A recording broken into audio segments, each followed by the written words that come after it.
kita akan mengikuti akan pekabaran firman Tuhan yang begitu menarik. Kita akan membahas mengenai kemerdekaan di dalam iman. Kemerdekaan seperti apa yang dimaksud di dalam konteks Alkitabiah. Dan malam hari ini telah hadir bersama kami hamba Tuhan Kak Ronel Mamariming yang adalah seorang ahli di dalam bidang teologia. Dan sebelum kita akan membahas akan kebenaran firman Tuhan kita malam hari ini, mari kita akan mengikuti lagu pujian dan juga sesudah itu doa buka yang akan dilayangkan oleh sahabat kami Kak Arfan Ngaju. Dipersilahkan.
Begitu. Puji Tuhan untuk lagu pujian yang baru saja kita dengarkan bersama, yang tentunya telah mempersiapkan hati kita untuk mendengarkan pekabaran firman Tuhan pada malam hari ini. Sebelumnya kita akan ikuti doa buka yang akan dilayangkan oleh Kak Arfan Haji.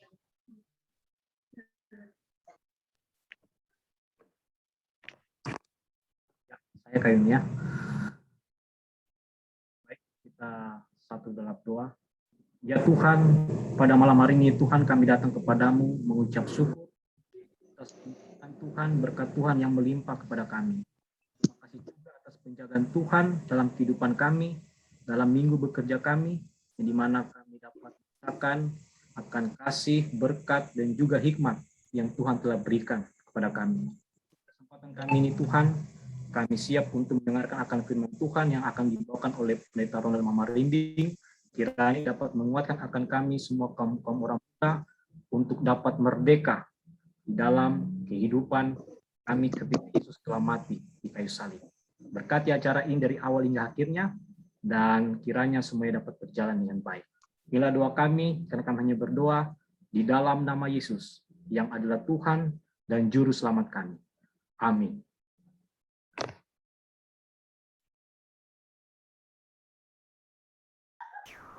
Amin, terima kasih banyak Kak Arfan Ngajo. Baik, sebelum kita akan masuk di dalam pembahasan firman Tuhan kita malam hari ini, kita akan ikuti perkenalan pembicara yang secara khusus telah dibuat oleh Komisi Pelayanan melalui video yang akan kita ikuti bersama.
Bagaimana host, apakah bisa ditayangkan atau mungkin lagi ada gangguan ya?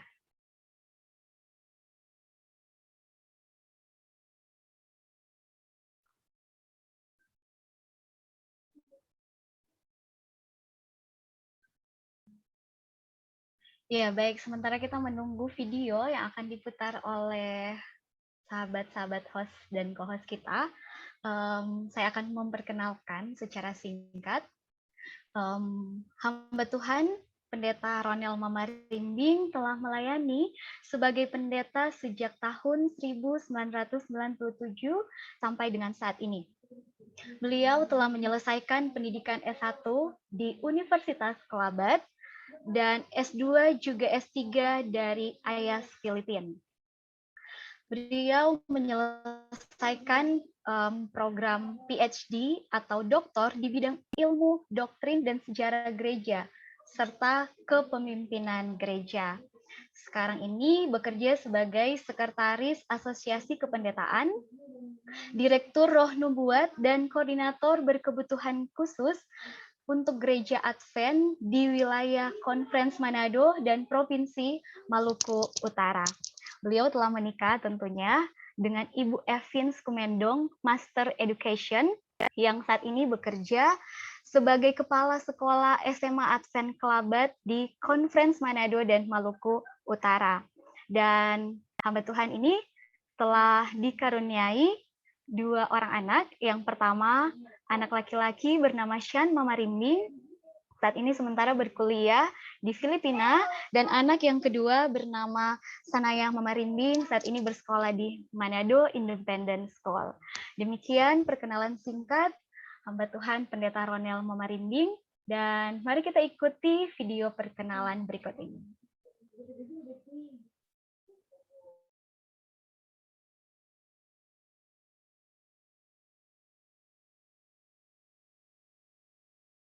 Pada malam hari ini adalah Pendeta Ronel Mamarimbing.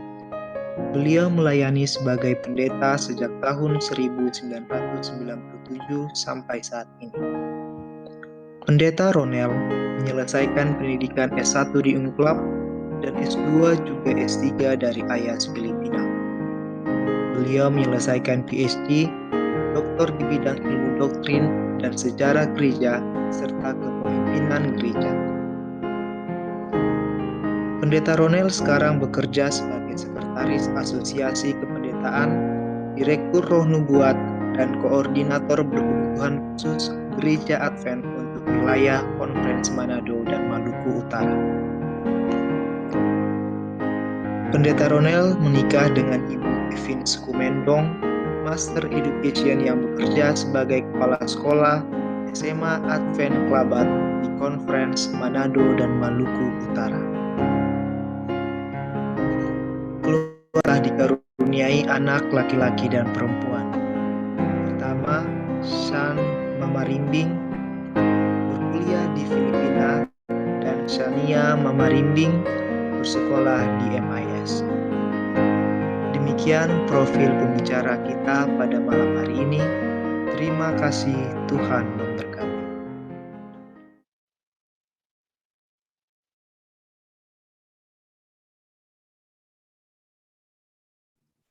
Oke, selamat malam semuanya. Apa saya langsung bicara atau? Iya, silakan Kak Ronel. Ya, kita memanggil Kak ya supaya lebih akrab. Ya, Iya, terima kasih banyak. Silakan Kak. Terima kasih untuk presentasinya, Leon. Luar biasa. Saya sendiri juga kaget kalau saya ada foto-foto itu. Ya, terima kasih banyak untuk undangan bagi saya melayani adik-adik semuanya dan juga kakak-kakak yang ada di tempat ini. Saya juga melihat ada Kak Douglas Sepang. Dia lagi berada di Filipina saat ini, tapi masuk juga. Dan juga Kak Wendel Runturambi, teman berkuliah dulu. Terima kasih banyak untuk kesempatan yang diberikan. Kalian memberikan judul kepada saya untuk saya bahas, berbicara mengenai kemerdekaan oleh iman. Jadi berbicara mengenai kemerdekaan oleh iman. Kenapa? Kenapa Anda memilih kemerdekaan oleh iman? Selama ini apa yang membuat Anda diperbudak atau diperhamba?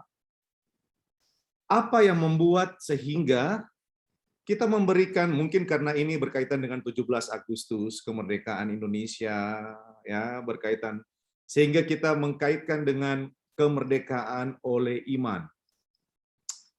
Berbicara mengenai kemerdekaan oleh iman, kemerdekaan biasanya kita sudah tahu apa artinya kemerdekaan. Kemerdekaan artinya mungkin free from atau bebas dari, atau mungkin lega, kelegaan, ya. Kemerdekaan, jadi ada iman. Iman memerdekakan, boleh dikatakan demikian. Iman memerdekakan seseorang. Jadi kemerdekaan oleh iman, iman ini tidak bisa bersifat kolektif. Iman tidak bisa bersifat kolektif, tapi iman itu bersifat pribadi. Oleh karena saya memiliki iman, dan kalian memiliki iman, dan bila iman itu jenisnya sama, maka itu akan menjadi sebuah kekuatan tersendiri untuk memberikan kebebasan. Kebebasan itu tentunya bukan berarti bebas secara lahiriah. Tetapi mari kita lihat sebagai ayat pembuka yang ingin saya baca di dalam Roma pasalnya yang ke-6 ayatnya yang ke-22. Roma pasal 6 ayatnya yang ke-22 di sana ditulis sebagai berikut. Kalau tanya di mana itu Roma, Perjanjian Baru, ya. Itu ada di Alkitab itu terbagi dua, Perjanjian Lama dan Perjanjian Baru. Dan kitab Roma adalah kitab yang terdapat di dalam Perjanjian Baru. Roma 6 ayat 22 berbunyi, tetapi sekarang berbicara mengenai situasi saat ini. Berbicara mengenai kondisi Anda dan saya saat ini. Tetapi sekarang, setelah kamu dimerdekakan dari dosa, oh ternyata yang menjadi permasalahan utama bagi kita ini adalah dosa. Jadi kita dimerdekakan katanya dari dosa, ya. Mari kita lihat sekali lagi, setelah kamu dimerdekakan dari dosa dan setelah kamu menjadi hamba Allah, kamu beroleh buah yang membawa kamu kepada pengudusan dan sebagai kesudahannya ialah hidup yang kekal. Dengan kata lain, kemerdekaan oleh iman ini adalah berbicara bukan hanya sekedar konteks saat ini, tetapi juga berbicara mengenai dengan kemerdekaan oleh iman, saya nanti akan bebas dari berbagai hal yang berkaitan dalam tanda kutip dosa, yang dihasilkan oleh dosa, yang diproduksikan oleh dosa, yang dikaitkan dengan dosa. Jadi oleh iman saya akan dimerdekakan. Tapi mari kita selidiki lebih jauh tentang iman ini. Ya, apa sih iman itu? Apa sih iman itu? Ada orang bilang iman itu percaya. Dalam bahasa Inggris ada yang bilang bahwa itu adalah belief. Ada yang bilang itu trust. Ya, ada bilang itu faith. Mana sih yang betul? Menurut kalian yang betul yang mana? Iman itu sama dengan belief, sama dengan trust, atau sama dengan faith? Ada yang memberikan tanggapan, nggak usah takut salah. Nah, ada yang salah, semua pasti benar. Tapi mari kita akan melihat. Banyak orang berpikir mungkin yang dimaksud dengan iman itu adalah faith. Dalam bahasa asli itu disebut pistis, bahasa Yunani, dipakai bahasa Yunani. Mencakup ketiga hal ini, yaitu belief, trust, dan faith. Sekarang, kalau seandainya, terima kasih Meryl menjawab itu belief ya. Sekarang saya mau tanya,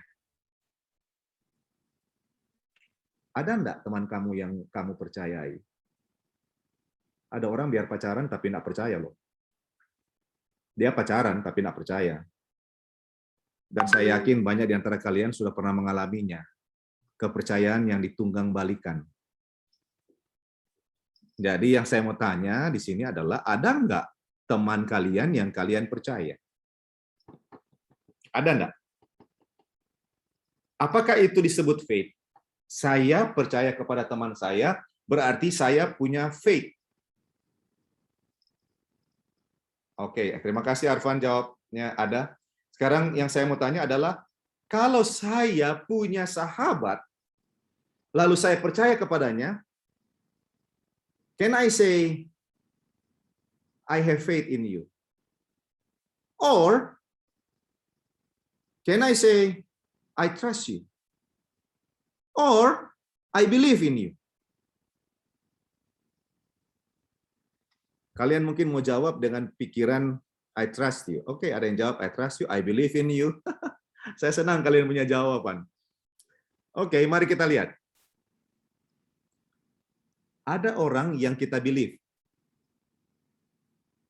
tapi kita tidak trust. Bisa enggak mengerti? Ya, saya percaya dia. Tapi saya tidak percaya. Nah, itu artinya saya believe, saya percaya, tapi saya tidak bisa percayakan. Jadi berbicara mengenai trust itu artinya saya percayakan, saya bergantung. Kalau kalian pacaran, harapan saya kalian baru di tahap belief. Tapi kalau kalian sudah menikah, itu sudah berbicara mengenai trust. Itu sudah berbicara mengenai kepercayaan yang lebih tinggi levelnya dari sekedar belief. Berbicara mengenai faith, berbicara mengenai kepercayaan yang lebih tinggi lagi, yang disebut dengan iman. Saya ingin membaca di dalam Ibrani pasalnya yang ke-11 ayatnya yang pertama. Mari kita lihat Ibrani pasalnya yang ke-11 ayatnya pertama. Iman, faith, dalam bahasa aslinya pistis, tidak dibilang trust, tidak dibilang belief.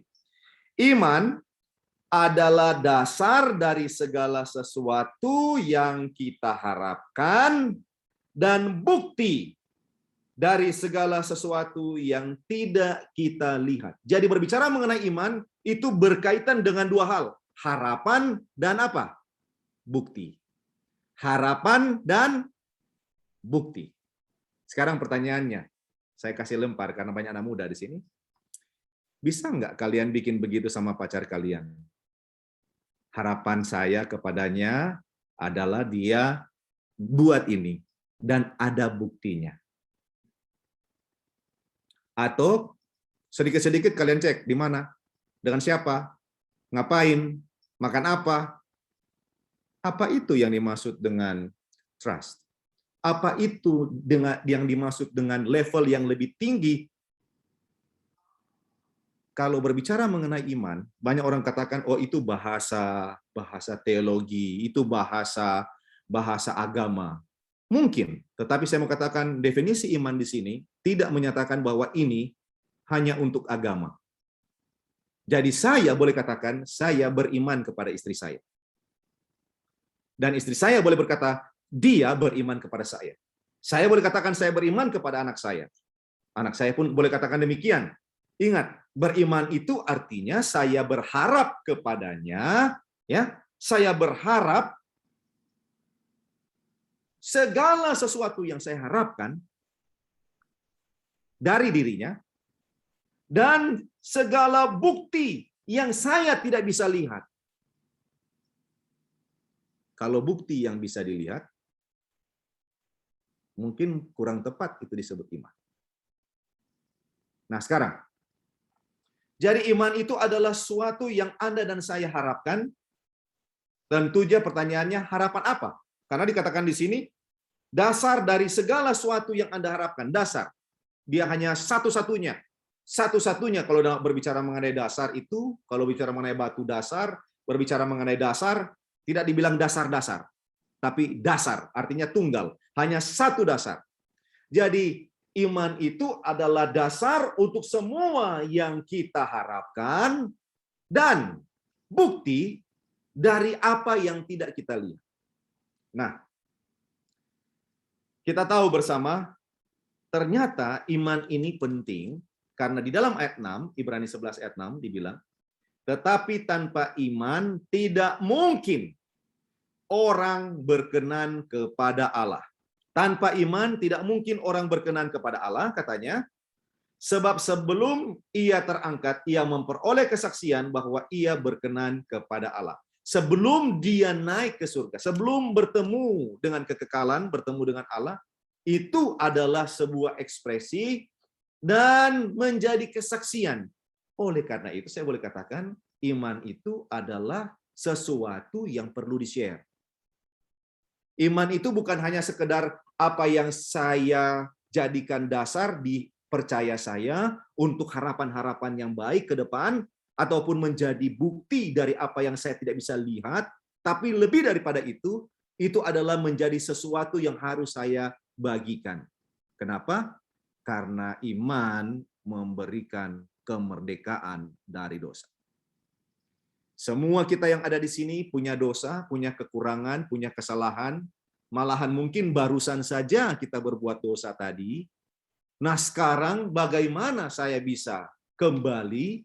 Saya harus memiliki apa yang disebut dengan iman pistis atau faith ini, untuk mana saya bisa dimerdekakan dari dosa, sebagai ayat pembuka yang saya sudah bacakan tadi, Roma 6 ayatnya yang ke-22. Tetapi sekarang setelah kamu dimerdekakan dari dosa oleh iman, dan setelah kamu menjadi hamba Allah, kamu beroleh buah yang membawa kamu kepada pengudusan, dan sebagai kesudahannya ialah hidup yang kekal. Saya mau mengajak kita kembali ke ayat ini. Ada beberapa hal yang menarik untuk mana saudara dan saya adik-adik dan kakak-kakak yang ada mengetahuinya. Yang pertama adalah setelah kamu dimerdekakan dari dosa. Yang memerdekakan kita adalah iman, betul. Dari apa? Dosa. Berarti kita sudah dibebaskan dari dosa. Setelah kita diampuni dari dosa. Bagaimana sih caranya diampuni? Yaitu saya percaya. Saya percaya. Nah, saya berbuat dosa dan Allah mengampuni saya. Teman-teman sekalian, saya berbuat dosa dan Allah mengampuni saya. Bagaimana sih modelnya? Kalau seandainya mereka yang hidup di perjanjian baru, yaitu sejak dari zaman Isa Al-Masih, Yesus Kristus, tarik ke atas, berarti berbicara mengenai percaya kepada Yesus Kristus. Bagaimana mereka yang mati sebelum Yesus Kristus? Sedangkan dia belum mati. Itu artinya dihutangkan kepada Yesus. Sama dengan teman-teman, mungkin dulu, karena sekarang COVID tidak bebas kita keluar, tapi dulu-dulu, apalagi di kampung-kampung, biasanya orang pergi ke kios atau ke warung itu berhutang. Ambil garam, berhutang. Nanti bayar akhir bulan ya. Nanti bayar akhir bulan ya. Nanti bayar akhir bulan ya. Itu berbicara mengenai kredit. Dan saya yakin rata-rata anak muda di sini berkredit.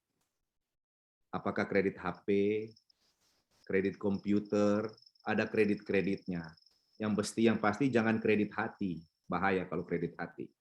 Jadi ini kredit ini adalah sesuatu yang Anda ambil lebih dahulu, Anda nikmati lebih dahulu, dan Anda bayar kemudian. Nah, bagaimana kalau ada seorang yang katakan, Saudara Arfan, ambil saja apa yang Anda suka. Nanti semuanya dipotongkan ke saya. Nyaman enggak ya? Ambil saja apa yang Anda suka, lalu nanti saya yang bayar. Dan orang yang menjual itu pun sudah tahu, oh nama Kak Ronald, oh beres. Bagaimana? Nyaman enggak ya? Pasti nyaman lah. Karena ada yang menanggung. Jadi sejak Adam sampai zaman awal perjanjian baru, semuanya itu ditanggungkan kepada dia yang bernama Isa Al-Masih, yang oleh mana memiliki kuasa baik di dunia maupun di akhirat.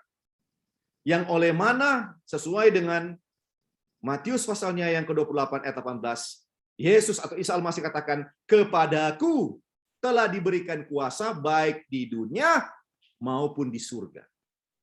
Jadi sama konteksnya. Kita dimerdekakan oleh percaya kepada Dia. Kepada Dia. Nah, bagi kita yang hidup, itu istilahnya sebagai berikut. Oh, dia sudah bayar lebih dahulu. Dia sudah bayar banyak. Siapa saja yang mau datang ambil, itu gratis. Siapa saja yang mau datang, gratis. Asal percaya. Percaya kepada orang ini bahwa dia bayar gratis. Banyak orang suka gratisnya, tapi tidak percaya orang yang memberikannya. Tapi berbicara mengenai Yesus atau Isa Al-Masih, ketika saat ini saya, yang punya kekurangan dan punya kelemahan dosa, dan punya banyak kesalahan, saya tinggal mengambil. Saya tinggal mengambil. Namun tidak sopan dan tidak hormat bila saya mengambil tanpa saya mengenal Dia yang memberikan kepada saya semua yang bersifat gratis, yang sangat-sangat murah dalam arti gratis tapi bukan berarti biasa-biasa. Ini gratis tapi mengakibatkan seorang Allah harus menjelma menjadi manusia dan mati. Jadi sangat mahal, tapi diberikan gratis. Jadi iman adalah di mana saya mengenal Dia, dan saya percaya kepada Allah itu, kepada seorang yang memberikan segala sesuatu kepada saya, dan saya menyerahkan semua permasalahan saya. Saya menyerahkan beban saya. Itu yang dimaksud dengan dimerdekakan atau kemerdekaan oleh iman. Tapi jangan salah. Ya. Jangan salah. Ada juga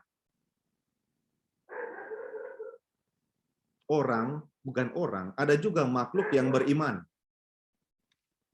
Saya mau tanya, kalian percaya enggak setan punya iman kepada Yesus? Kalian percaya enggak setan itu punya iman kepada Allah? Mari kita lihat Catatan Yakobus pasalnya yang kedua. Yakobus pasal 2 berbicara mengenai iman, berbicara mengenai percaya. Ayatnya yang ke-19 berkata, engkau percaya bahwa hanya ada satu Allah saja. Itu baik. Tetapi setan-setan pun juga percaya akan hal itu. Dan mereka gemetar. Teman-teman, kita percaya kepada Allah tapi tidak gemetar loh. Berarti percaya kita sedikit di bawah. Setan punya percaya lebih tinggi. Kenapa saya katakan setan punya kepercayaan lebih tinggi? Karena mereka percaya dan apa? Gemetar. Mereka punya iman dan gemetar. Mereka beriman tapi gemetar dan bergemetar. Jadi gabungan mereka punya iman dan gemetar. Kita kadang-kadang cuma punya iman. Nanti kalau seandainya kita buat salah baru kita gemetaran. Orang Nado bilang toto fore. Jadi itu. Setan pun begitu. Tetapi apa yang menjadi permasalahannya? Walaupun setan percaya, dia punya iman dan gemetar, tetapi permasalahannya adalah di dalam ayatnya yang ke-17, di situ disebut, demikian juga halnya dengan iman. Jika iman itu tidak disertai perbuatan, maka iman itu pada hakikatnya adalah mati. Jadi iman dimiliki oleh setan dan mereka gemetar, lebih hebat dari kita. Sayangnya mereka itu tidak disertai perbuatan sesuai dengan iman mereka. Jadi ternyata hal ini penting. Ayat yang ke-22, kamu lihat bahwa iman bekerja sama dengan perbuatan-perbuatan dan oleh perbuatan-perbuatan itu iman menjadi sempurna. Bagaimana saya tahu iman saya benar-benar memerdekakan saya? Caranya hanya satu, berbuat banyak sesuai dengan imanmu. Berbuat banyak sesuai dengan kepercayaanmu. Semakin banyak, maka katanya iman itu akan disempurnakan, semakin sempurna dengan perbuatan-perbuatan yang kita lakukan. Kalau saya percaya kepada seorang yang saya kasihi, tentunya pesannya malam ini, Mas, jangan tidur lat ya. Saya akan iya. Tentunya bila saya percaya kepada orang yang saya kasihi, maka saya akan dengar. Ketika dia katakan, Mbak atau Nona atau apalah, dia katakan, jangan lupa minum vitaminnya. Pasti iya, ada pesan-pesan. Saya yakin Anda yang ada di sini pernah mengalami apa istilahnya baku sayang atau pacaran. Lalu kemudian saling mempercayakan, saling menjaga perasaan dan semuanya, itu adalah ekspresi dari percaya. Tapi saya mau katakan, itu baru belief loh, belum trust, apalagi faith. Nah, kalau seandainya kita percaya kepada Allah, maka perbuatan itu harus diekspresikan untuk menyempurnakan apa yang membuat saya merdeka dari dosa, yaitu iman. Ayatnya yang ke-26. Sebab seperti tubuh tanpa roh, seperti tubuh tanpa roh adalah mati, demikian jugalah iman tanpa perbuatan adalah mati. Jadi tubuh itu sama dengan iman, dan roh itu sama dengan perbuatan. Tubuh tanpa roh. Kalau tubuh tanpa roh, ya tubuh mati. Karena tidak ada nafas kehidupan, tidak ada rohnya. Demikian pula dengan iman, iman tanpa rohnya, perbuatannya, maka itu juga adalah mati. Nah, kalau begitu mari kita sedikit mempermudah apa yang dimaksud dengan iman dan perbuatan ini yang dikaitkan dengan kemerdekaan kita. Kalau saya mau tanya, mana yang lebih dulu muncul? Mana yang lebih dulu ada? Bila Anda menanam sesuatu, menanam buah contohnya, menanam buah mangga contohnya ya. Mana yang lebih dulu muncul? Akar atau buah? Ada yang mau jawab?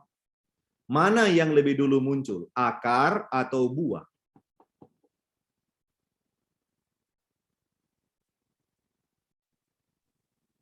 Menarik ini. Kalau Anda tanam sesuatu, yang muncul lebih dahulu akar atau buah?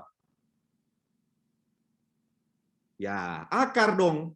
Masa Anda tanam di dalam tanah munculnya buah? Nah, mungkinlah. Ketika Anda tanam, buah itu yang muncul apa? Akar lebih dahulu. Itu yang dimaksud dengan iman. Iman itu growing-nya ke dalam. Iman itu adalah suatu yang Anda tidak bisa lihat, tapi dia bertumbuh di dalam tanah. Iman itu adalah suatu yang ada di dalam hati kita, yang bertumbuh di dalam hati kita.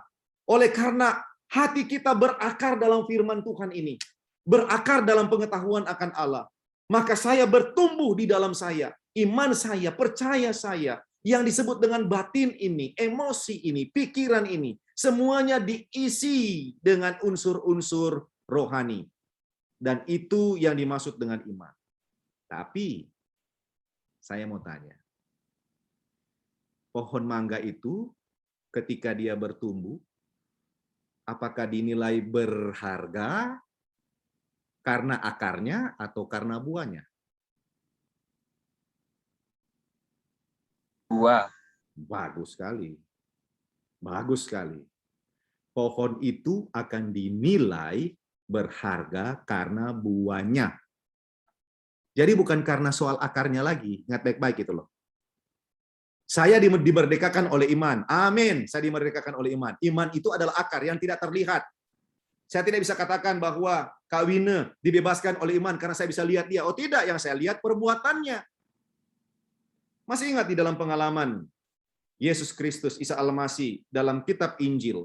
Di sana dikatakan satu saat Yesus melihat ada pohon yang rindang.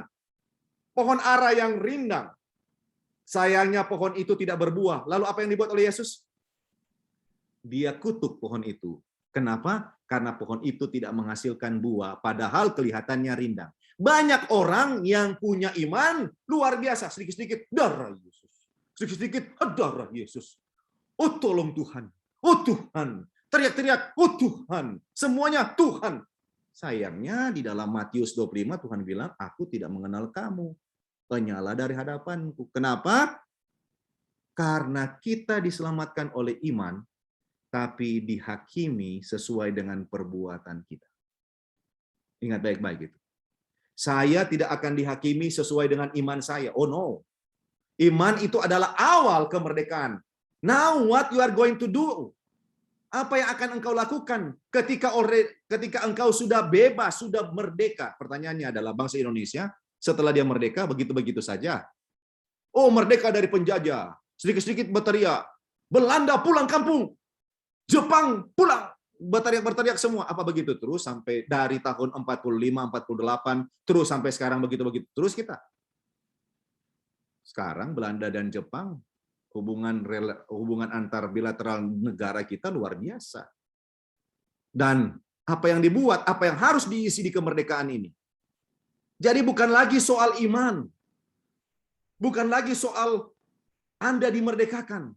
Apa yang menjadi penting saat ini adalah setelah saya percaya kepada Allah yang telah menyelamatkan saya, now I need to act.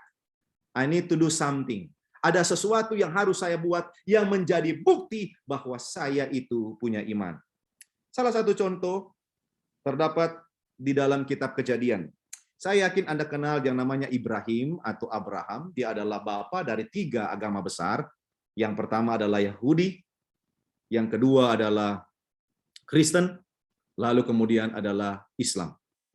Ini Abraham atau Ibrahim adalah dikenal dengan bapa segala umat dan bapa segala orang percaya. Dia adalah salah satu tokoh iman yang besar. Mari kita lihat tentang tokoh iman ini. Apa sih yang menjadi kehebatan dari tokoh iman ini sehingga kita bisa mengetahui tentang Abraham ini? Di dalam Kejadian pasalnya yang ke-13 dan 14 dicatat tentang ekspresi yang dimaksudkan dengan dimerdekakan oleh iman. Kita tahu kisahnya, dia dipanggil di pasal 12, Abraham dipanggil di pasalnya yang ke-12, tetapi di pasal ke-12 itu dia juga baru dia terima dengan iman, tapi sebentarnya dia berdusta kepada Raja Firaun. Ditanya siapa itu istrinya, mestinya dia jawab, oh ini istrinya. Dia jawab, oh bukan, ini adalah saudara sepupunya. Betul, betul itu, tapi tidak 100% benar. Jadi ingat baik-baik. Betul, tapi tidak 100% benar. adalah tidak betul. Kadang-kadang kita juga menjawab kepada pasangan kita setengah-setengah. Supaya untuk mengelak kita jawab setengah betul. Setengah betul itu tidak benar. Jadi Abraham baru saja ketika dipanggil, Abraham keluar dari Ur Kasdim, lalu kemudian pergi ke tanah Kanaan. Siap. Sebentar, dia berdusta. Saya mau katakan bahwa Anda dan saya yang dimerdekakan oleh iman, bisa saja kita kembali tidak merdeka dengan berbuat dosa. Sama dengan Abraham. Tetapi jangan salah. Di dalam pasal 13 dan 14 yang menjadi fokus kita, ada beberapa hal. Iman membuat Abraham kembali kepada Allah sesudah kegagalan. So it's not about how many you fall, how many times you fall, but it's about how many times you stand up, you rise again. Ingat baik-baik itu. Mungkin Anda dan saya jatuh, tapi jangan sering-sering jatuh dong, sedikit-sedikit jatuh. Jangan, ya. Tetapi saya mau katakan bahwa iman akan membuat saya depend on Christ, depend on God again, even though I make mistake recently. Saya baru buat kesalahan dan dosa, tapi saya akan bergantung kepada Allah kembali. Di dalam pasalnya yang ke-12 dia jatuh, tetapi Abraham dalam pasalnya yang ke-13, dia mendirikan mezbah, dia berserah, dia mencari Allah dalam doanya. Dia kembali. Jadi iman juga membuat harapan itu nyata. Ingat baik-baik, iman yang ada kepada diri Anda saat ini bisa jadi baru sederhana, baru simple, baru kecil, tetapi itu akan terus disempurnakan dengan Anda berbuat seperti ayat Ibrani tadi katakan, Ibrani 11. Di mana kita akan berbuat, artinya kalau kita gagal, kita kembali lagi kepada Allah. Maka dia akan memerdekakan kita. Yang kedua, dari pelajaran Abraham ini, kita dapati bahwa iman memberikan jalan kepada yang lain dan bekerja melalui kasih. Memberikan jalan yang lain. Kita tahu bersama di mana Abraham dan Lot diperhadapkan oleh karena permasalahan tanah sehingga mereka harus membagi. Mestinya Abraham, dia yang paling tua, dia yang disebut paman dan Lot disebut ponakan, mestinya ponakan harus mengalah kepada paman, kepada yang lebih tua. Tetapi Abraham, dia tidak khawatir untuk selanjutnya. Dia tanya kepada Lot, kau mau yang mana? Kalau kau mau yang di atas, saya di bawah. Kalau kau di bawah, saya yang di atas. Dan Lot melihat tanah yang paling subur itu berada di dekat wilayah Sodom. Dan dia pilih tempat itu. Bayangkan, seorang senior mengizinkan yang junior untuk memilih lebih dahulu. Kalau di Indonesia, kebanyakan yang senior mesti lebih dahulu. Tetapi Abraham mengizinkan yang junior. Silakan. Ya. Silakan. Iman membuat Abraham tidak takut. Walaupun yang terbaik dikasih kepada orang, tetapi dia tidak takut bahwa dia pun akan mendapatkan yang terbaik. Kalian pun demikian. Kalau kalian jatuh cinta kepada satu orang, biar jo yang satu lebih dahulu. Kalau kau mau, kaulah dululah. Silakan saja. Jangan bakalae. Jangan berkelahi baku rampas. Lalu baku musuh padahal teman baik. Lebih baik mengalah saja. Karena apa? Kalau Anda punya iman, maka Tuhan akan berikan kepada Anda yang mungkin kelihatan gersang, tapi sudah di situ yang paling nyaman. Anda lihat ini. Jadi iman memberi jalan kepada yang lain dan bekerja melalui kasih. Kalau Anda punya iman, Anda akan mengizinkan orang lain lebih dahulu dari Anda. Jangan protes-protes, jangan marah-marah. Ada sifat yang luar biasa yang diilustrasikan oleh Abraham, di mana dia bekerja sebagai seorang pelayan, padahal dia adalah seorang tuan. Dia lemah lembut, ya, dan dia bergantung kepada Allahnya, dan dia melayani dengan sukacita. Itu yang kedua. Ketiga, iman membawa persetujuan dan kepastian Allah. Kalau kita baca, iman membawa persetujuan dan kepastian dari Allah. Kita tahu kisahnya, di mana Lot akhirnya ditawan. Lot akhirnya ditawan oleh raja-raja.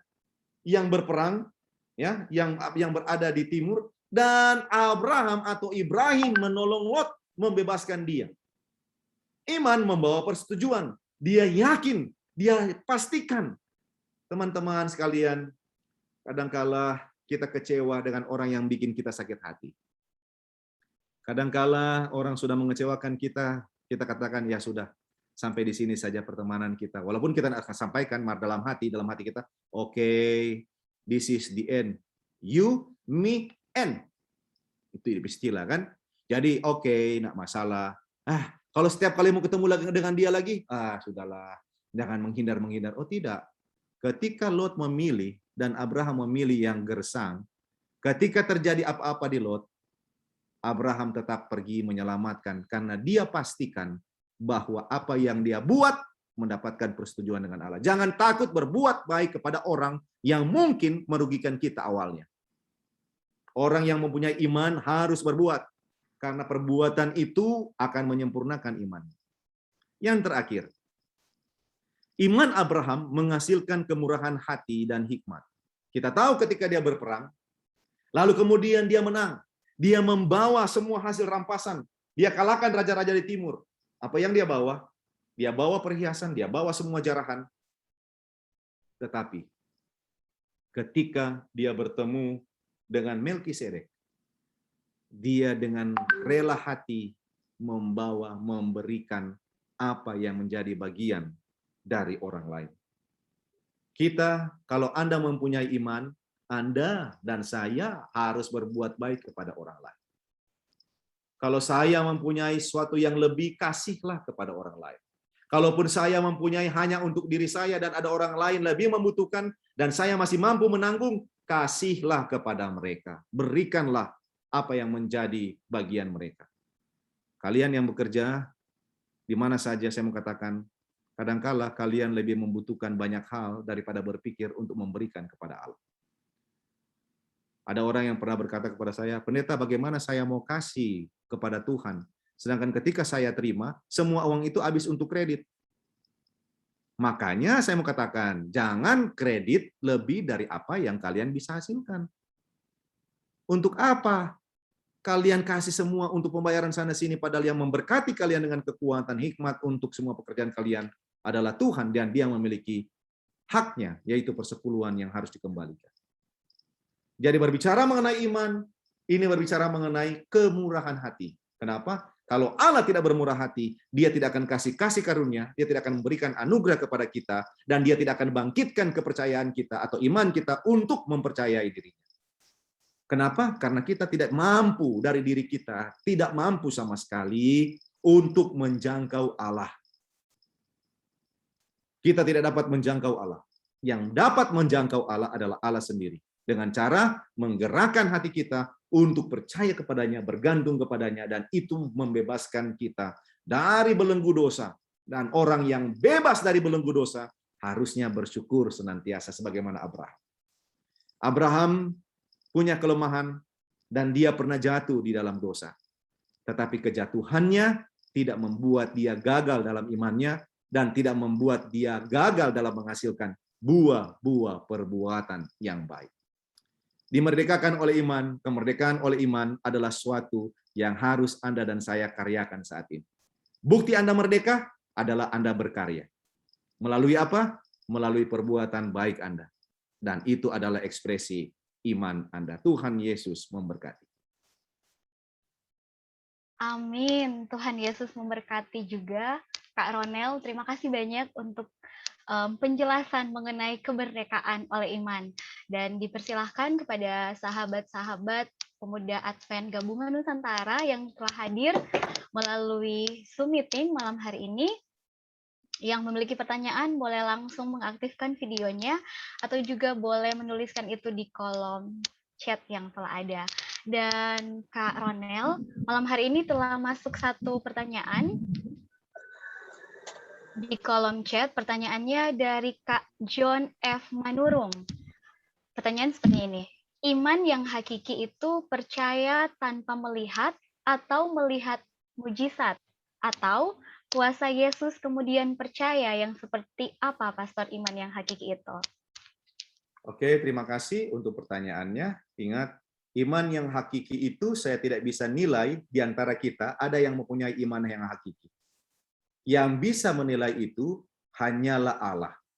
Yang bisa saya ekspresikan adalah iman yang hakiki dalam arti yang absolut, percaya 100% kepada Allah, percaya mutlak kepada Allah, walaupun saya mungkin akan rugi banyak, bahkan mati sekalipun. Jadi iman adalah suatu yang oleh mana saya percaya kepada Allah saya, dan saya buktikan kepercayaan saya, kalaupun sama dengan para pendiri reformasi, para reformator, mereka yang mendirikan perubahan besar di dalam kekristenan. Sama dengan Sadrak, Mesak, dan Abednego. Ketika api dipanaskan dalam pasal yang ketiga, kitab Daniel, apa yang dikatakan ketika Raja Nebukadnezar tawarkan kepada mereka untuk mundur dari percaya mereka katakan, kalaupun Allah kami tidak menyelamatkan kami, kami tidak akan tunduk kepada Tuanku. Itu yang dimaksud dengan iman hakiki, iman yang mutlak, di mana bergantung 100% kepada Allahmu, kepada Tuhanmu. Saya pikir demikian. Baik, terima kasih Kak Ronel. Bagaimana Kak John F. Manurung sudah bisa ya menjawab akan pertanyaannya. Kemudian pertanyaan selanjutnya ini Kak Ronel dari Aaron Islani. Apakah iman akan membuat saya selamat? Apakah perbuatan akan menyelamatkan saya? Itu pertanyaannya Kak, disilahkan. Jadi apakah iman atau perbuatan yang menyelamatkan saya? Oke, menarik pertanyaannya ini. Ada orang percaya kita selamat oleh iman 50% dan perbuatan 50%. Itu berarti ada dari aspek manusianya. Bagi saya itu keliru. Kita selamat oleh iman. Kita selamat oleh iman 100%, bukan karena perbuatan kita. Kita selamat oleh karena percaya kita kepada Yesus Kristus. Karena kalimatnya sederhana.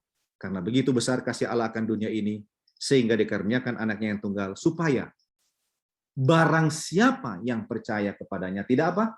Binasa, melainkan beroleh hidup yang kekal. Jadi iman itu adalah soal percaya mutlak kepada Juru Selamat. Namun ingat, kalau Anda habis percaya, lalu mati, puji Tuhan, Anda selamat. Tetapi kan kita tidak langsung setelah kita percaya 100%, lalu langsung kita mati. Kita masih hidup loh saat ini. Oleh karena itu, kitab Yakobus sangat jelas, iman tanpa perbuatan adalah iman yang mati. Ternyata kehidupan dari iman itu adalah diekspresikan dengan perbuatan, karena perbuatan itu adalah bagian dari mengasihi Allah. Jika engkau mengasihi aku, turutlah segala perintah-perintahku. Jadi saya boleh katakan, saya selamat oleh iman. Namun, saya masih ada di dunia. Selama saya masih di dunia, dan saya sudah menerima iman itu, maka saya harus ekspresikan bukti bahwa saya beriman dengan cara melakukan apa yang disetujui oleh firman Tuhan atau oleh Allah dalam perintah atau hukumnya.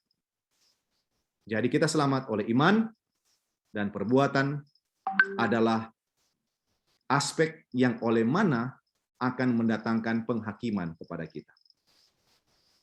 Seperti itu. Terima kasih. Terima kasih Kak Ronel. Disilakan kakak-kakak yang berada di Zoom yang memiliki pertanyaan untuk boleh langsung mengaktifkan suaranya dan langsung ditanyakan kepada narasumber kita malam hari ini. Mungkin boleh dibantu. Iya, disilakan Kak Yoram. Oke, salam buat Pak Pendeta Ronel mengenai persembahan. Saya kan menghakimi ya. Kemarin pas sekolah pas belajar sama European Network, kita kan belajar hal menghakimi ya, yang biasa dilakukan kita kan belajar hal menghakimi. Itu aja sih kalau menurut aku. Saya mau bertanya Pak Pendeta, gimana sih caranya agar tidak menghakimi untuk bertumbuh dalam Kristus dan berkenan kepada Allah? Tuhan memberkati. Terima kasih Yoram, Rinaldo. Terima kasih untuk pertanyaannya. Konsep menghakimi hanyalah sebenarnya milik Allah. Hanyalah milik Allah. Tetapi penghakiman yang ada, contohnya kehakiman yang ada di Indonesia dan semuanya itu oleh karena mengatur aturan-aturan negara dan bangsa yang tentunya dengan maksud untuk menjaga ketertiban secara umum, memenuhi Pancasila dan juga Undang-Undang Dasar 45. Tetapi konsep saya yang disampaikan, yang saya mau sampaikan sesuai dengan firman Tuhan ini adalah, ingat baik-baik ketika saya mau menghakimi orang lain, itu berarti saya menaruh diri saya lebih benar dari dia. Saya menaruh posisi saya lebih tepat, lebih benar dari orang itu. Allah tidak mengizinkan atau Allah tidak mau kita menghakimi orang lain. Tapi bila kita memberikan nasihat, saya pikir Allah izinkan itu. Kenapa? Marilah kita saling memberikan kekuatan, memberikan nasihat satu dengan yang lain. Alkitab menyokong itu. Tapi menghakimi adalah mau menyatakan bahwa dia salah dan saya benar. Jadi konsepnya menghakimi ini, saya mau katakan lebih tepat. Contohnya, kalau saya orang tua, lalu ada anak saya buat kesalahan, saya memang otomatis dalam status tanda kutip ya, menghakimi perilaku mereka. Tapi dalam konteks bukan mendatangkan penghakiman mana yang salah, lalu mendatangkan kutuk atau mendatangkan kebinasaan, dan mana yang benar mendatangkan keselamatan. Itu hanyalah hak absolut Allah. Jadi penghakiman itu adalah hak absolut Allah. Marilah kita tidak perlu menghakimi orang lain, tetapi menghindar apa yang mereka lihat, apa yang kita lihat dari mereka itu jahat, hal-hal yang buruk. Mari kita hindari. Tetapi kalau kita bisa berikan nasihat, saya pikir itu adalah jauh lebih baik daripada sekedar kita menghakimi. Kalau saya menghakimi orang lain, itu berarti sepertinya saya lebih benar dari mereka. Jadi Tuhan tidak mau, ingat kita itu sama di mata Tuhan, baik dia pendeta, baik dia orang yang bukan pendeta, baik dia orang kaya, orang miskin, tinggi, gendut, kurus, pokoknya semua di hadapan Tuhan itu sama. Yang membedakan adalah dari kita sendiri sejauh mana kita menerima Allah itu dan mengekspresikan kepercayaan kita kepada Allah. Kalau saya melihat orang lain berbuat salah, coba taruh atau rasakan, pakai sepatunya istilahnya ya. Try his shoes. Jadi coba lihat kenapa sampai dia bisa buat begitu. Ada apa sebenarnya? Lalu kemudian seandainya itu ada hal lain yang mendorong dia melakukan kesalahan dan saya tahu, berilah nasihat dan berikanlah jalan keluar. Kadang-kala kita memberikan penghakiman hanya untuk mengkritik, membuat orang itu mati, membuat orang itu tidak bergerak, sehingga akhirnya dia putus asa. Ujung-ujungnya orang itu kasihan, merasa bahwa dia adalah orang yang paling buruk di dunia ini. Dan kita merasa bahwa kita yang paling benar. Jadi itu harus dihindari. Alkitab sendiri katakan bahwa Yesus bilang, kamu gampang sekali lihat orang, apa yang orang lain punya kesalahan paling kecil engkau lihat, tapi balok di matamu yang besar itu kau tidak lihat. Masih ingat ketika seorang pelacur berbuat kesalahan, ketangkap basah, lalu dibawa pada Yesus, apa yang Yesus katakan kepadanya? Yesus hanya menulis di tanah, orang-orang yang menghakimi dia pergi satu-satu oleh karena Yesus menulis dosa-dosa mereka. Lalu Yesus katakan, kemana mereka itu? Lalu wanita itu katakan, Rabuni, mereka sudah pergi. Lalu Yesus katakan apa? Pergilah, dan jangan berbuat dosa lagi. Oh, sebuah sukacita, bukan penghakiman, tapi sebuah anugerah yang kita berikan. Saya pikir demikian. Terima kasih. Terima kasih Kak Ronel. Jadi ada pelajaran baru ya teman-teman semuanya. Kita harus perbanyak mengasihi daripada menghakimi. Nah, ada pertanyaan selanjutnya nih.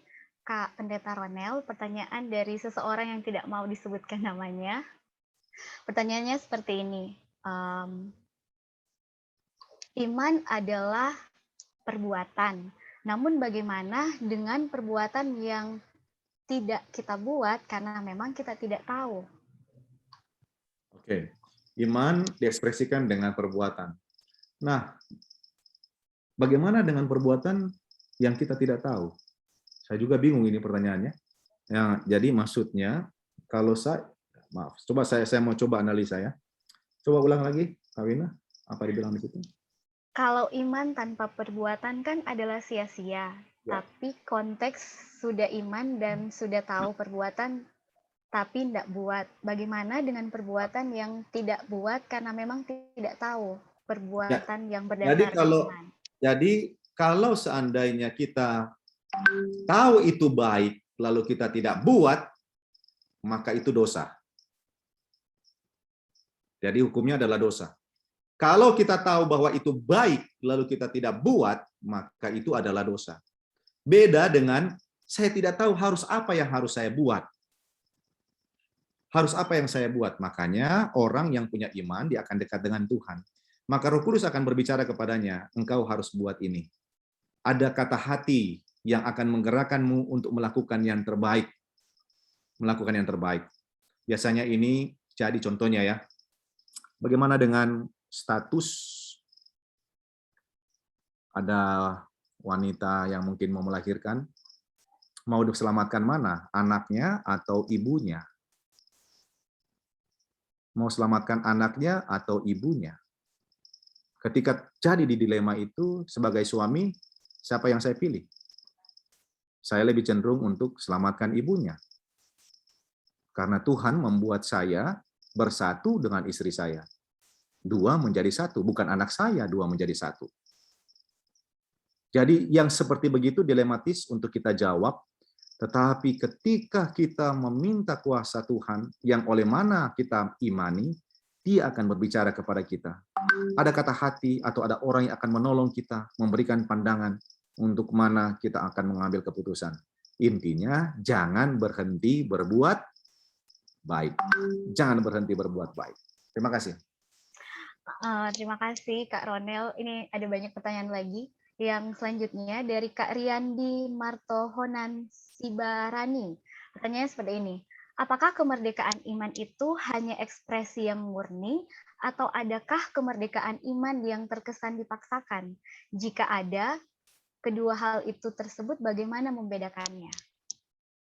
Kemerdekaan oleh iman yang murni adalah di mana engkau bebas dari perasaan berdosa lagi. Engkau benar-benar merasa diampuni, engkau merasa diberikan hakmu, dan dikembalikan statusmu sebagai anak Allah, siap menerima pewaris kerajaan Allah. Itu yang murni. Ketika saya merasa saya berbuat salah, dan Tuhan ampuni saya, dan saya minta Tuhan, orang yang saya salahi itu, ampuni saya.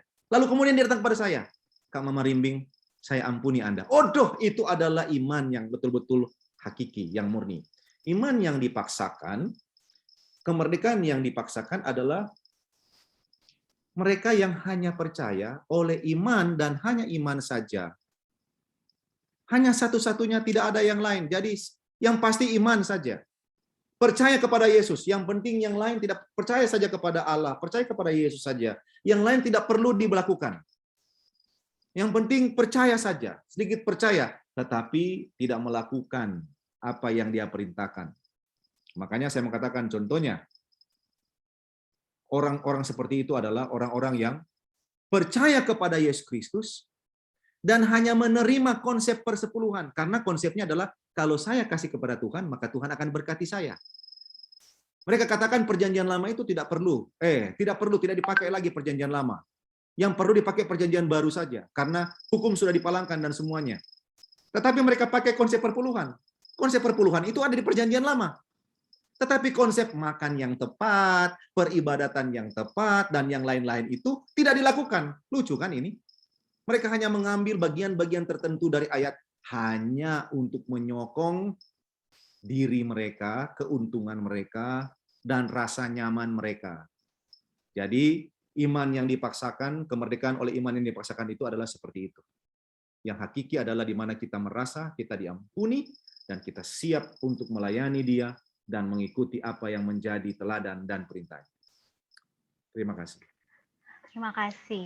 Nah, Kak Ronel, ini ada yang mau bertanya secara langsung. Dari tadi sudah raisen. Disilahkan Kak John Manurung. Dari tadi beliau sudah raisen untuk bertanya. Disilahkan, Kak. Shalom, selamat malam.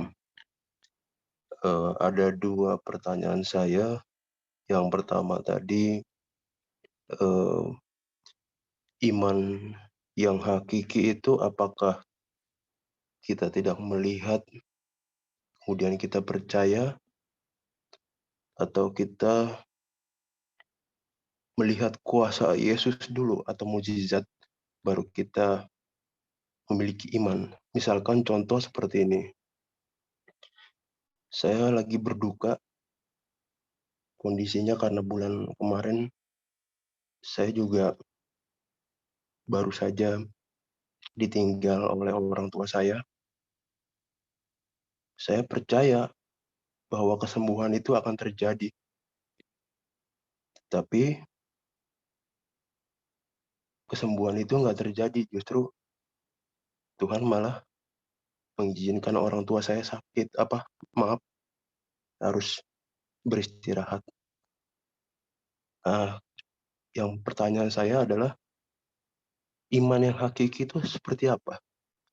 Apakah iman kita tidak melihat mukjizat kuasa Yesus, atau kita melihat terjadi kuasa mukjizat Yesus, kita percaya atau seperti apa? Dan yang kedua, pertanyaan saya yang terakhir,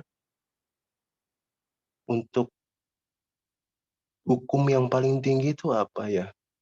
Apakah hukum kita mengasihi orang, atau hukum tentang iman yang paling tinggi? Demikian, terima kasih. Oke, sebelum saya jawab, kami turut berduka cita ya kepada sahabat kita, Saudara John Manurung. Ya, kehilangan orang tua yang kita kasihi adalah satu hal yang tidak pernah kita harapkan.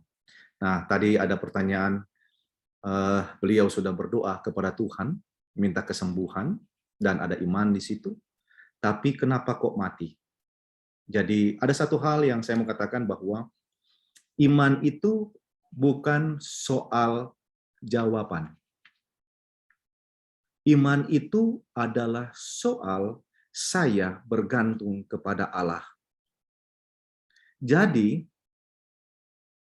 kalaupun Tuhan tidak sembuhkan orang tua saya, tapi saya percaya kesembuhan itu akan ada.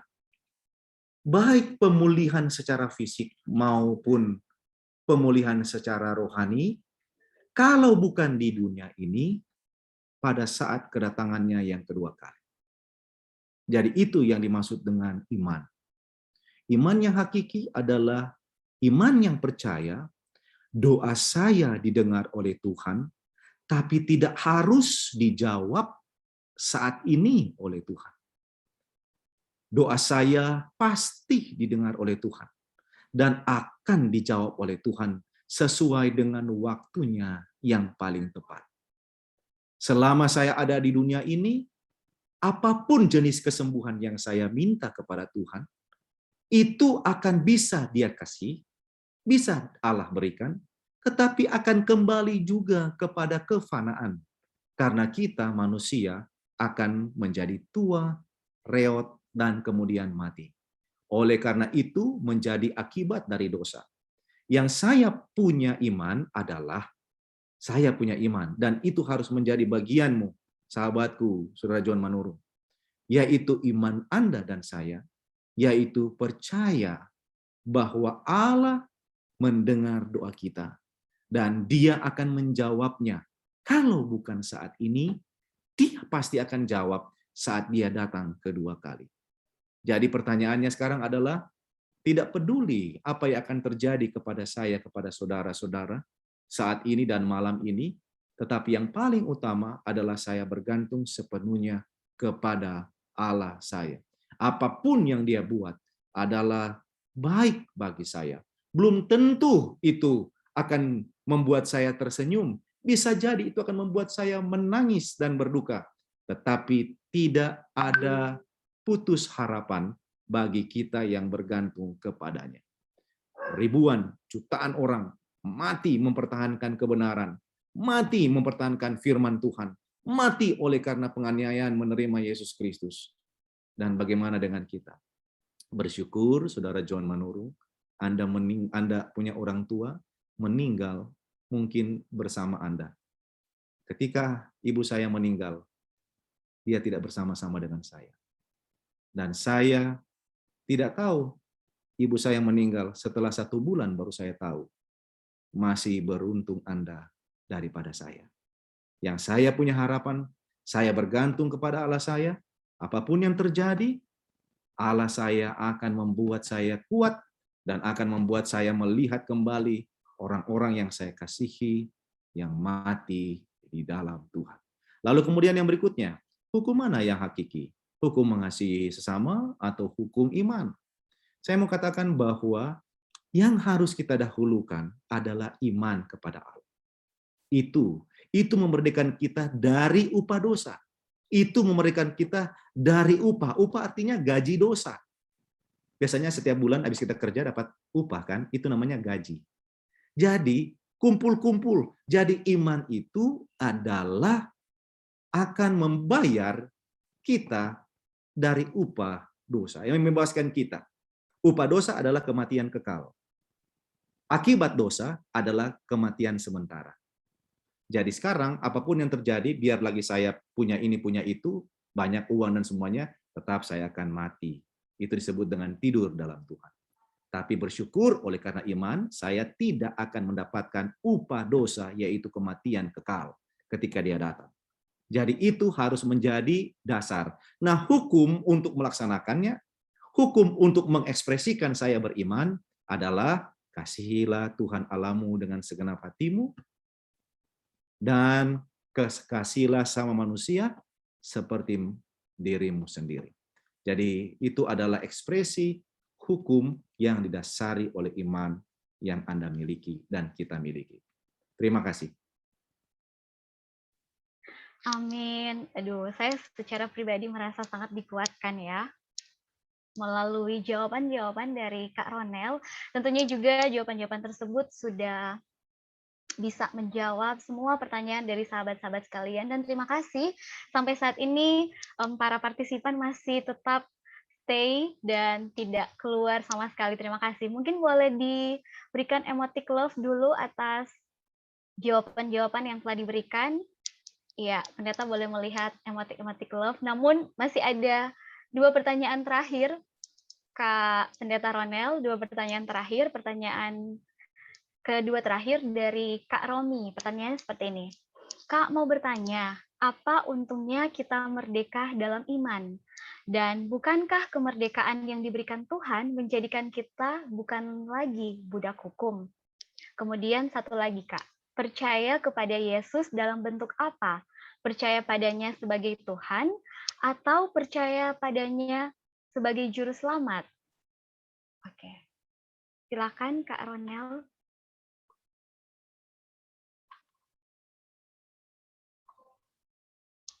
Suaranya boleh diaktifkan. Saya sudah unmute. Pertanyaan pertama tadi, Vin, boleh tahu apa tadi pertanyaannya? Oke. Pertanyaannya adalah, apa untungnya kita merdeka dalam iman?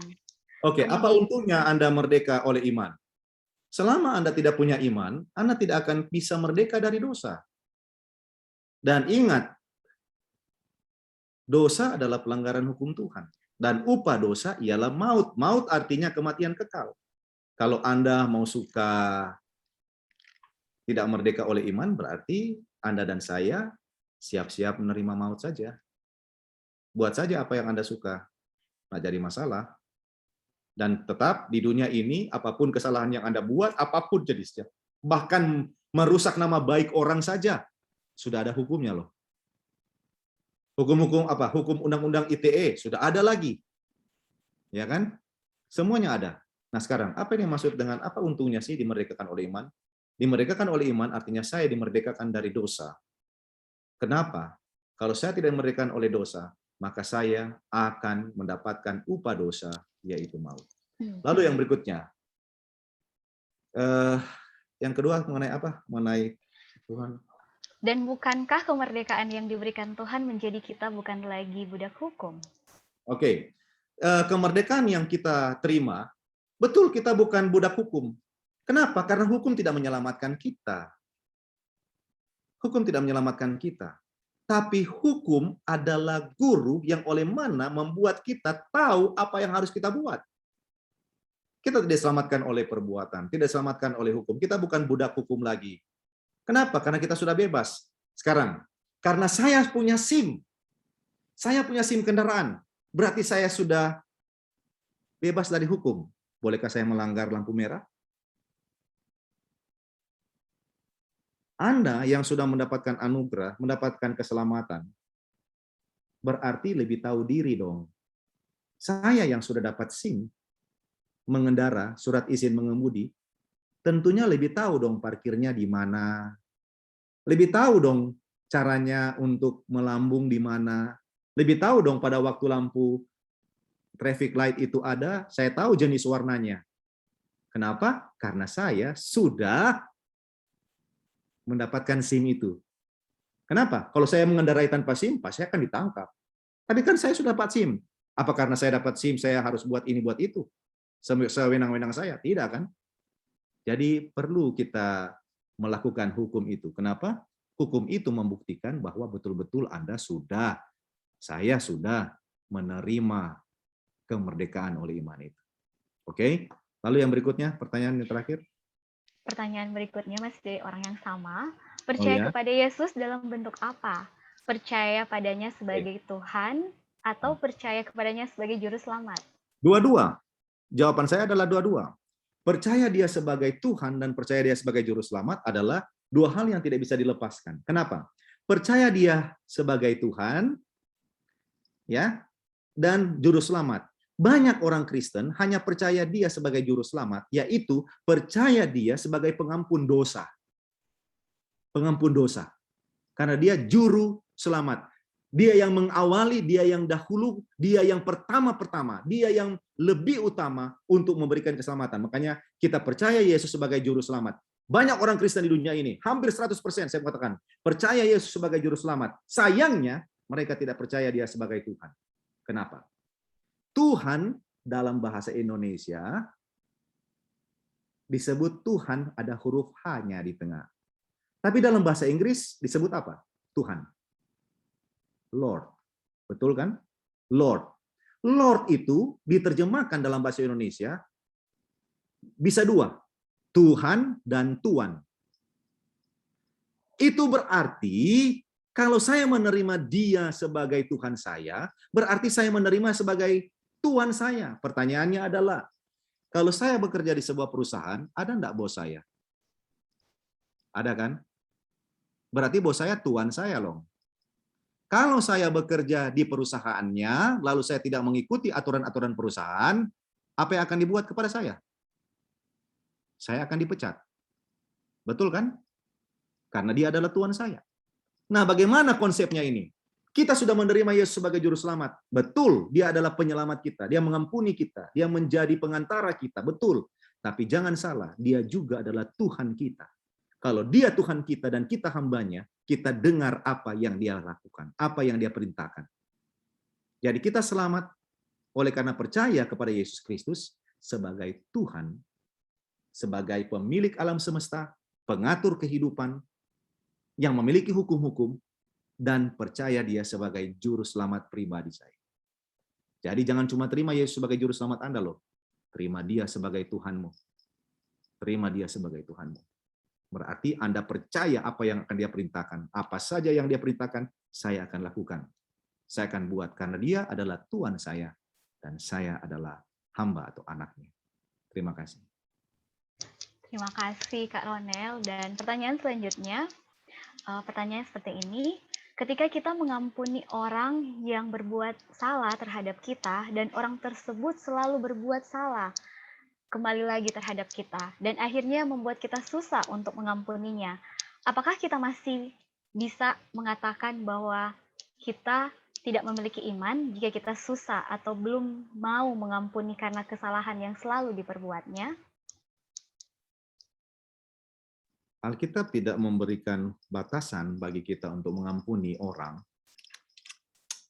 Istilah 70 kali 7 kali itu adalah konsep di mana saya mengampuni orang yang bersalah kepada saya, orang yang sama, banyak kali. Lalu bagaimana kalau dia buat kesalahan yang sama lagi? Ya saya mesti ampuni. Itu konsep Allah. Lalu bagaimana saya ampuni, lalu saya sakit hati? Berarti kalau saya sakit hati, saya tidak ikhlas. Ingat, kalau Anda mengampuni, ingat baik-baik. Saya mau tanya, apakah Allah pelupa atau tidak? Apakah Allah pelupa atau tidak? Makanya ada orang punya konsep begini, forgive and forget. I think that's wrong idea. Bagi saya itu salah, keliru ya. Mengampuni dan melupakan. Nggak mungkin. Kita manusia tidak bisa lupa loh. Orang saja yang punya hutang 200.000 kepada kita ingat terus. Jadi konsepnya sederhana. Saya mengampuni dan memilih untuk tidak mengingatnya kembali. Ingat baik-baik itu. Saya tidak mungkin lupa, tapi saya pilih untuk tidak mengingatnya kembali. Saya bisa memiliki seorang yang saya kasih. Lalu kemudian orang itu berbuat kesalahan kepada saya berulang-ulang. Saya mengampuni dia berulang-ulang. Lalu dia buat kesalahan yang sama lagi. Friends, saran saya, ampuni dia dan jangan ingat itu. Jangan ingat itu. Kalau Anda sudah lupakan berarti Anda sudah tidak waras karena sudah lupa kan. Nah, pastilah Anda ingat, tapi pilih untuk jangan mengingatnya lagi. Tetap ampuni. Apakah saya harus menjauh dari dia? Oh, Alkitab memang kasih saran. Jauhilah orang-orang bebal.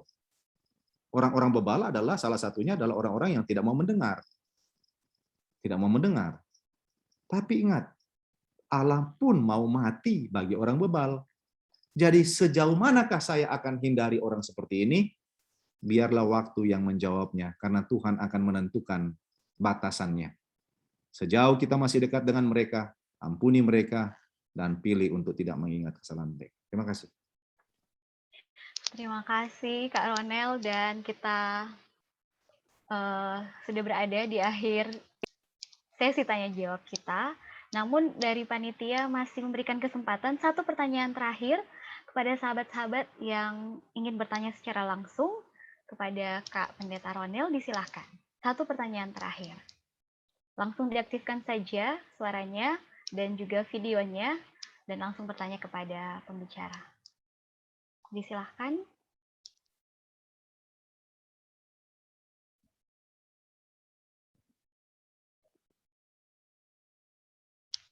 Iya, sudah jelas ya kakak-kakak sekalian. Dan sepertinya sudah berakhir pertanyaan-pertanyaan dari sahabat-sahabat yang telah bergabung malam hari ini. Dan saatnya kita akan mendengarkan kesimpulan ya, closing statement dari pembahasan kita pada malam hari ini. Disilahkan Kak Pendeta Ronel. Oke, terima kasih semuanya, sahabat-sahabat saya yang ada di tempat ini. Saya mau katakan bahwa iman memerdekakan kita, membebaskan kita dari dosa. Iman itu bukan upaya kita. Itu adalah upaya Allah di dalam diri kita untuk menerima anugerah keselamatannya. Dan untuk menjaga anugerah keselamatan itu dan membuat anugerah itu tetap kuat dalam kepemilikan kita, kita harus ekspresikan dengan membagikan sukacita penyelamatan kepada orang lain sambil menjaga tabiat karakter kita sebagai pewaris kerajaan Allah. Tuhan Yesus memberkati. Amin.